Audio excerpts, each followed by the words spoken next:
আমি লিচুটো 12 মাহে কেনেকৈ তাৰ প্ৰডাকশ্যনটো পায় প্ৰডাকশ্যন মানে বাই প্ৰডাক্ট কেনেকৈ পায়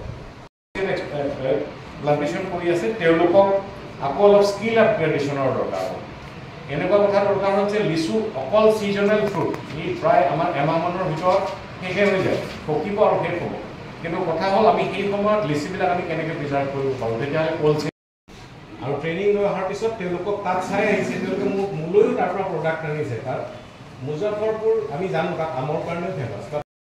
দলৰ ৰাস্তাটো বনাই থকা হৈছে বিভিন্ন ধৰণৰ কাম কৰি থকাৰ উপৰিও আজি এই স্থানত এই অ'ল্ড এজ স্কুল ফাউণ্ডেশ্যনৰ সহযোগত এগ্ৰিকালচাৰ ডিপাৰ্টমেণ্টৰ সহযোগত জিলা প্ৰশাসনৰ সহযোগত আমি ইয়াত লিচু পুলি বিতৰণ কৰিম আৰু দেখিব 5 বছৰ 10 বছৰ 15 বছৰৰ পিছত যেতিয়া লিচু উৎপাদন হ'ব এডাল লিচু গছৰ দাম হয়তো তেতিয়া 50,000 বা 1 লাখ টকা হ'ব যদি সকলোকে আপোনালোকৰ সকলোকে মই পুনৰাই এইটো আহ্বান কৰিছোঁ যে অমৃত বৃক্ষ আন্দোলনৰ যি আন্দোলন আগতে আমি আন্দোলন বুলিলে ভাবিছিলোঁ আন্দোলন এটা আন্দোলন কৰিব লাগে অসম আন্দোলন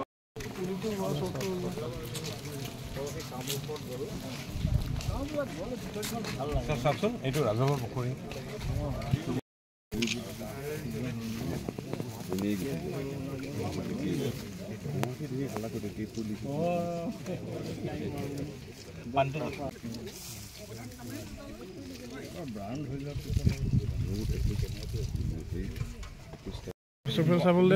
নিদিবা কাৰণ শ্বৰ্ট হ'ব মানে দুজোপা কাৰণে ষ্টেণ্ডাৰ্ড নহয় সেইটো এটা আৰু বাই মিষ্টেক 2100 আমি দিয়াৰ কাৰণে আমাৰ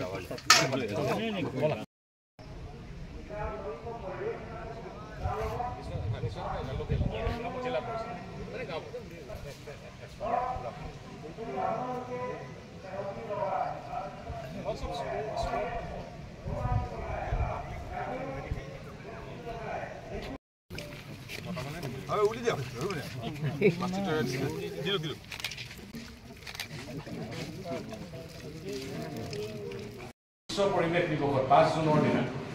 প্ৰশ্নটো এনেকুৱা আছিলে ছাৰ আপোনালোকে ৰাস্তাবিলাক বনাইছে অসমমালা বনাইছে ৰাস্তাবিলাক বনাওঁতে হাজাৰ হাজাৰ গছ কাটিছে সেই গছবিলাক বহুত পুৰণি গছ কাটিবলগীয়া হৈছে মানে দুটা কথা ডেভেলপমেণ্টটো লাগে আৰু এটা কথা আপুনি কটাটো ঠিকেই কৈছে কিন্তু আপুনি ৰোৱাটো কোৱা নাই লগতে আমি ডিপাৰ্টমেণ্টে আজিকালি এনেকুৱা ষ্ট্ৰিক্ট বা এই কৰিছে যে এজোপা যদি ক'ৰবাত গছ কেনেবাকৈ কাটিবলগীয়া হয় লগে লগে আমি 10জোপা গছ সমানে লগাব সেই গছকেইজোপা আৰু 20 বছৰ পিছত বৃক্ষ হ'ব আজি গছপুলি হৈ এতিয়া কৰাটো সম্ভৱ নহয় আপোনালোকে জানিব যে অসমতো চাহ উদ্যোগ বহুত পুৰণি 1860-70 চনৰ পৰা এই চাহ আৰম্ভণি কৰিছিলে ব্ৰিটিছসকলে পিছত গৈ যোৱা 30-40 বছৰ দেখা গ'ল আমাৰ ক্ষুদ্ৰ চাহ খেতিয়কসকলৰ জন্ম হ'ল মাটি আছে কিন্তু আমাৰ মাটি নাই আৰু সেইকাৰণে এই ব্যৱস্থা কৰা হৈছে এই ব্যৱস্থা অকল আধুনিক পৰাই নহয় যে তেজপুৰৰ যিসকল পুৰণি মানুহ প্ৰত্যেক পুৰণি মানুহৰ ঘৰত এডাল বা দুডাল বা তিনিডাল লিচু গছ ঘৰত আছে